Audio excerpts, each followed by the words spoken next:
Sir ಇವತ್ತು DDP office ಒಳಗೆ ಕಾಯ್ದೆ ದಾಳಿ ಮಾಡಿದ್ರಿ ಅದ್ರ ಬಗ್ಗೆ ಈ ದಿವಸ ನಾವು ಬಿಜಾಪುರ ಜಿಲ್ಲಾ ಲೋಕಾಯುಕ್ತ ವತಿಯಿಂದ ಬಿಜಾಪುರ ಜಿಲ್ಲೆಯಲ್ಲಿ DDP ಆಫೀಸ್ ಮತ್ತು ನಗರ ಗ್ರಾಮೀಣ BO ಆಫೀಸ್ಗಳ ವಿರುದ್ಧ ಬಹಳಷ್ಟು ದೂರುಗಳು ನಮ್ಮಲ್ಲಿ ಬಂದಿದ್ದು, ಅದರಲ್ಲಿ ಪ್ರಮುಖವಾಗಿ ಕೆಲವು ಕಡತಗಳನ್ನು ನಾಪತ್ತೆಯಾಗಿರುವ ಬಗ್ಗೆ ನಮ್ಮಲ್ಲಿ ವರದಿಯಾಗಿತ್ತು. ಎರಡನೇದಾಗಿ ಪ್ರತಿಯೊಂದು ಕೆಲಸಗಳು ಕೂಡ ಭಾಳ ವಿಳಂಬವಾಗಿ ಮಾಡ್ತಾ ಇದ್ದಾರೆ. ನೌಕರರ ಪೆನ್ಷನ್ಗಳಾಯಿತು, ನೌಕರರ CG ಗ್ರೌಂಡ್ ಅಪಾಯಿಂಟ್ಮೆಂಟ್ಗಳಾಯಿತು, ಮತ್ತು ಏಡೆಡ್ ಸ್ಕೂಲ್ನಲ್ಲಿ ಅಪಾಯಿಂಟ್ಮೆಂಟ್ಗಳನ್ನು ಕೊಡೋದರಲ್ಲಾಯಿತು. ಪ್ರತಿಯೊಂದು ಕೆಲಸಗಳು ಕೂಡ ಹಣ ಕೊಡದೇನೆ ಅಥವಾ ಮಧ್ಯವರ್ತಿಗಳ ಮುಖಾಂತರ ಬರದೇನೆ ಯಾವುದೇ ಕೆಲಸಗಳನ್ನ ಮಾಡೋದಿಲ್ಲ ಅಂಥೇಳಿ ನಮಗೆ ಸಾಕಷ್ಟು ದೂರುಗಳು ಬಂದಿದ್ದು.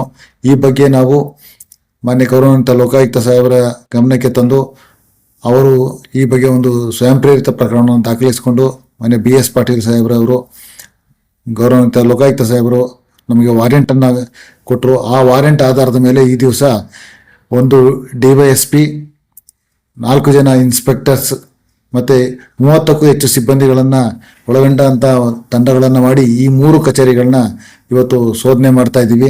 ಈ ಶೋಧನೆ ಕಾಲಕ್ಕೆ ಸಾರ್ವಜನಿಕ ಶಿಕ್ಷಣ ಇಲಾಖೆಯಲ್ಲಿ ವ್ಯಾಪಕವಾಗಿರುವಂತಹ ವಿಳಂಬ ನೀತಿಯನ್ನು ಅನುಸರಿಸುವುದು ಕಂಡು ಬರ್ತಾ ಇದೆ. ಈ ಶೋಧನೆ ಇಂದು ಈ ಸಮಯಕ್ಕೆ ಮುಕ್ತಾಯಗೊಳಿಸಿದ್ದೀವಿ ಮತ್ತು ಇದು ನಾಳೆ ಕೂಡ ಮುಂದುವರಿಯುತ್ತದೆ. ಇದರಲ್ಲಿ ಬಹಳಷ್ಟು ನ್ಯೂನತೆಗಳು ಕಂಡು ಬರ್ತಾ ಇದೆ. ಪ್ರಪ್ರಥಮವಾಗಿ ಶಿಕ್ಷಣ ಇಲಾಖೆಯಲ್ಲೇ ಸ್ವಚ್ಛತೆ ಇಲ್ಲದೆ ಇರೋದು ಗಮನಕ್ಕೆ ಬಂದೈತೆ. ಮತ್ತು ಪಠ್ಯ ಪುಸ್ತಕಗಳನ್ನು ಈ ಜಿಲ್ಲೆಗೆ ಎಷ್ಟು ಬೇಕು ಅದಕ್ಕಿಂತ ಹೆಚ್ಚಿನ ಪಠ್ಯ ಪುಸ್ತಕಗಳನ್ನು ತರಿಸಿ ಅವುಗಳನ್ನೆಲ್ಲ ಯಾವುದೇ ಉಪಯೋಗ ಮಾಡದೇ ಡಂಪ್ ಮಾಡಿರೋದು ಕೂಡ ನಮ್ಮ ಪರಿಶೀಲನೆ ವೇಳೆಯಲ್ಲಿ ಈಗ ಸದ್ಯಕ್ಕೆ ಕಂಡು ಬಂದಿದೆ.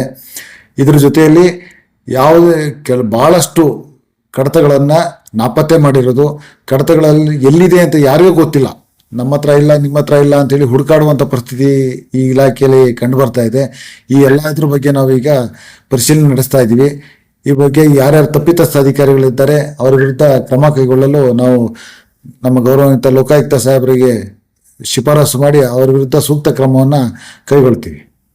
ಸರ್, ಕಡತಗಳು ಗಾಯಬಾಗಿದ್ದಾರೆ, ಯಾವ ವಿಷಯದಿಂದ ಯಾವ ವಿಷಯವಾಗಿ ಅದು ಇನ್ನೂ ಪರಿಶೀಲನೆ ಮಾಡ್ತಾ ಇದ್ದೀವಿ.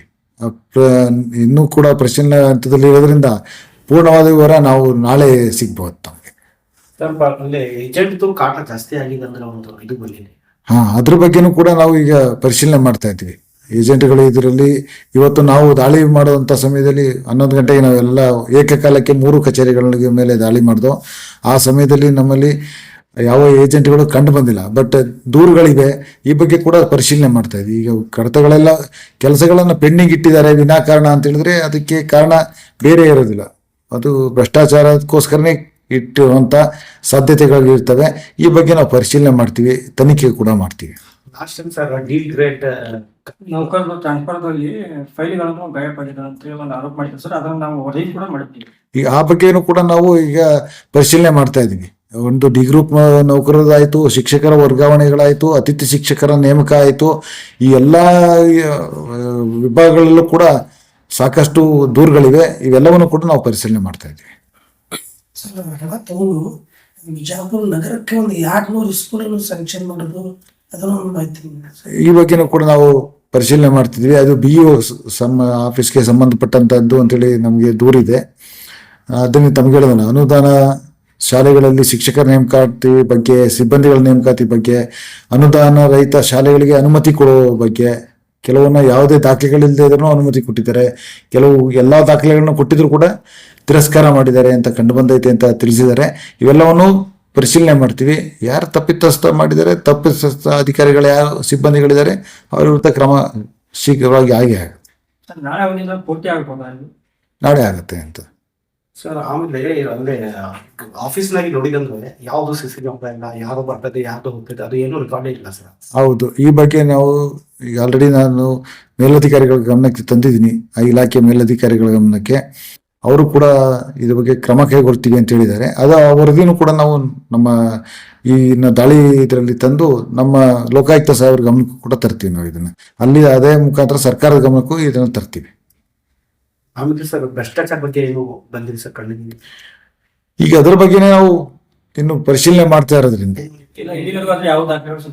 ದಾಖಲೆಗಳು ಏನೈತೆ ವಿಳಂಬ ನೀತಿ ಯಾಕೆ ಯಾವುದೇ ಸಕಾರಣ ಇಲ್ಲದೇನೆ ವಿಳಂಬ ಮಾಡಿದ್ದಾರೆ ಅಂತ ಹೇಳಿದ್ರೆ ಅದರದ್ದು ಇಂಡೈರೆಕ್ಟ್ಲಿ ಅದೇ ಇರ್ಬೋದು ಅಂತ ಹೇಳ್ತೀವಿ. ಅದ್ರ ಬಗ್ಗೆ ತನಿಖೆ ಕೈಗೊಡ್ತೀವಿ.